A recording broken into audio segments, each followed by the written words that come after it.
har ikke tænkt over, hvor mange penge det koster for staten. Jeg har kun tænkt over, hvor mange penge det koster for mig selv. Jens Lund her tager toget fra hjemmet i København til studiepladsen i Odense med et ordentligt statstilskud til billetten. Ordningen koster staten flere 100 millioner, men skulle egentlig bruges til det modsatte, nemlig at støtte folk, der bliver boende på landet. Og det var vel egentlig ikke det, som ordningen der var tiltænkt.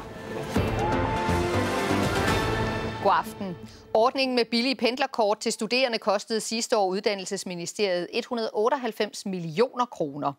For eksempel blev der udstedt 5.100 kort til studerende, der bor i København og læser i Odense. Og hvert af dem koster SU-styrelsen helt op til 36.500 kroner om året. Jens Lund gør, som han plejer. God formiddag og velkommen her i Lyntoget. Tager toget fra København, hvor han bor, til Odense, hvor han studerer.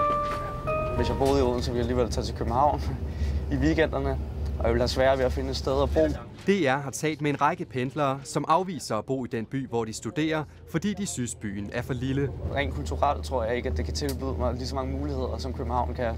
Hver måned køber Jens Lund et billigt pendlerkort, og hver måned sender staten støttekroner med.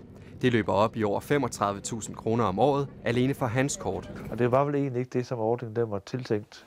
Den oprindelige idé med pendlerordningen var, at den skulle få unge fra mindre byer til at blive boende i deres lokalområde. Derfor mener Jørgen Møller, at ordningen trænger til et eftersyn. Det vi mangler og kommer til at mangle i fremtiden, det er veluddannede unge mennesker i provinsbyerne. Og det kunne jo godt være, at det skulle være lidt sværere, om man så må sige, at komme fra København til Odense, end det er at komme fra Svendborg til Odense. Og det kunne man godt understøtte lidt ved at gøre det mere lukrativt for dem, der pendler den rigtige vej. Uddannelsesministeriet betalte sidste år 198 millioner kroner for de mange pendlerkort. Det er mere end dobbelt så meget, som man havde regnet med. Jeg synes, det er i orden, fordi at det drejer sig om, at de studerende er mobile. Vi optager flere studerende end nogensinde før, og de bruger altså de her muligheder. Men vi skal selvfølgelig altid overveje, om vores ordning er indrettet på den rigtige måde. Ude af toget er Jens Lund nået frem til universitetet. Han er glad for at få støtte til sin rejse. Det har en rigtig stor betydning. Ellers ville jeg ikke have penge til at kunne tage til Odense.